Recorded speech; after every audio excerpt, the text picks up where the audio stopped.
If you didn't know, I love Death Battle. Shocker, I know. A power scaling centered YouTuber who loves versus matches and loves power scaling centered content. Not to mention amazing fights too. That's a pretty good bonus. And while Death Battle does have their duds here and there, I still look forward to every episode regardless. And that's no different with the upcoming episode this weekend, Shigaraki vs Mahito. And for the most part, yeah, it looks fantastic. Moro, you are definitely going to cook with this fight scene. But regardless, is Death Battle going to be correct?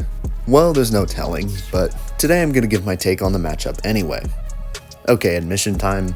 It's mostly because a bunch of other YouTubers have already covered Shigaraki vs Mahito and why it's a total stomp, so I figured I'd throw my hat into the ring too and give my take on it. And yeah, they're right, it's a stomp. Let's talk about the difference in stats real quick, because god, that is the least of Mahito's worries right now. Mahito at his absolute peak would get to small town level using his on-screen feats, like him shaking Shibuya's subway system with his raw power, which has been calculated to around 2.5 kilotons of TNT.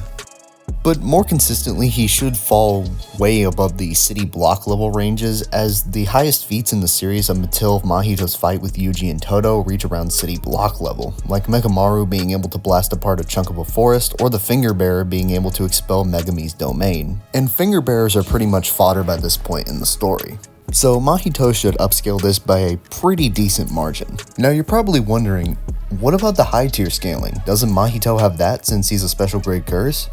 Well, not really.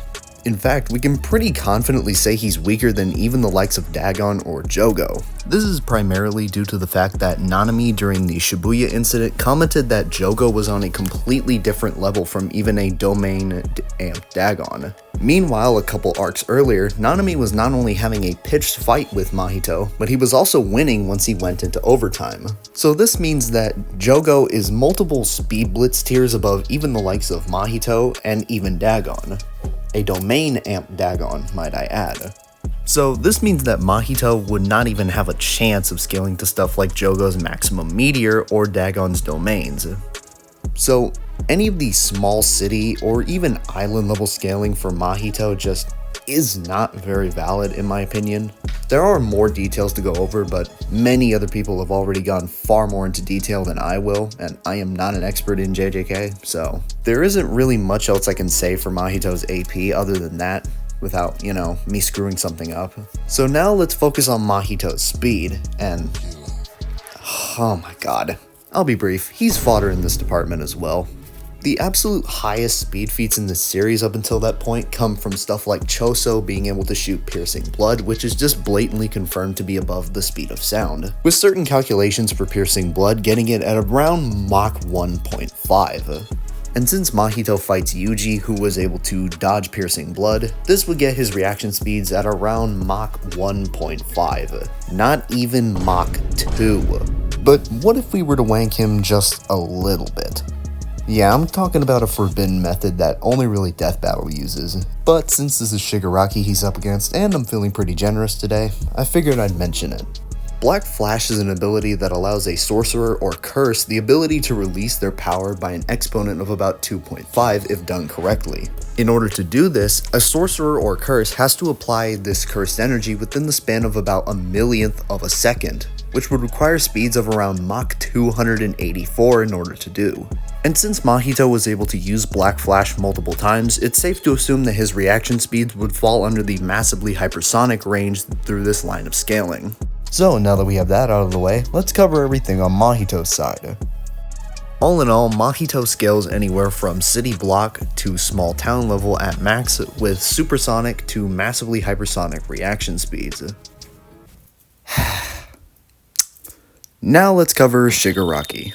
Shigaraki by the end of the series actually has some really good scaling, as he's compared to Prime All Might multiple times in either the show, manga, and even promotional material. This is important because All Might in a heavily weakened state in episode 1 of the show was able to punch so hard that he changed the weather. The amount of power required to do this would take around 2.41 gigatons of TNT, or large mountain level. Shigaraki scaling to this immediately makes him thousands of times stronger than a hypothetical small town level Mahito, but don't worry, it gets worse. Shigaraki scaling to a Prime All Might would obviously mean that he scales to pretty much every other hero in the verse, and this would include Stars and Stripes. And while Shigaraki was fighting her, Stars and Stripes was able to clear a massive cloud cover. Now, if you didn't know, clouds are really freaking heavy. So the energy required to move such a massive formation of clouds would take around 137 gigatons of TNT, or large island level. But wait! There's more! We can actually boost Shigaraki's AP even higher, as he obviously scales to the likes of Final Deku, who by the end of the series was able to punch so hard that he changed the weather in both Japan and the United States. Let me say that again. He changed the weather on two opposite sides of the planet. The force required to do this comes out to around 453 teratons of TNT, or large country level. There are ways you could get MHA all the way up to multi-continental, like highballing Deku and Bakugo's punch to multi-continental, which there are calculations for, or certain interpretations of Deku's final punch also being calced at multi-continental. But those are more high-ends than anything, and I don't think I need to tell you that even with those calculations that I showed a few minutes ago, Shigaraki just completely annihilates Mahito in the physical department. But hey, why don't we move on to speed? Maybe that'll be better, right? Right? WRONG! Once again, Shigaraki pretty clearly scales to the likes of Stars and Stripes, who in and of herself pretty clearly scales to her lasers, which gets to around 35% the speed of light using calculations or relativistic. Yeah, that should be enough. So, what did we learn?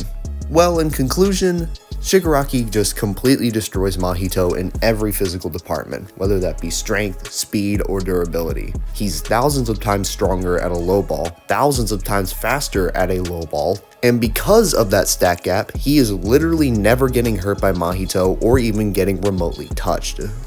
But to be honest, that's not what really made this matchup popular to begin with. Not really their physical stats or speed, but more so their abilities, with both of their main themes being the ability to basically kill you in one hit if they want to. So, let's go over them, shall we? Mahito's main ability is what's known as idle transfiguration, where he has the ability to manipulate the shape of someone's soul at will, therefore affecting their physical body as a result. This process is almost always fatal just because of the sudden change in the shape of the body. There's also his domain expansion, but we'll get to that in a minute. As for Shigaraki, he has what's known as decay, which allows him to turn whatever he touches to dust, not to mention the literally thousands of other quirks he has due to him absorbing All for One, all of which he can use in tandem with decay, by the way. Now, if you look at it from a distance, it looks like Shigaraki is kinda screwed, right? I mean, my hero characters don't really have soul manipulation, while Mahito is just specifically soul based, and his attack just directly bypasses durability and manipulates the soul, unlike decay, right? Well, not exactly. You see, Shigaraki has what's called vestiges, which are directly tied to the soul, indicating that they are indeed spiritual in some way, shape, or form. So basically, this means that all of those quirks that Shigaraki has are going to act as meat shields protecting him from Mahito's idle transfiguration, not to mention All for One. So riddle me this, Batman. What do you think is going to happen when Mahito tries to touch literally the strongest soul in Shigaraki's body? It's going to be like the Sukuna situation all over again, where Mahito got completely negged for accidentally touching his soul. This also just proves that my hero characters do in fact have soul manipulation in some way, so you could indeed make the argument that Shigaraki's attacks would hurt Mahito, as well as decay hurting Mahito, but you know.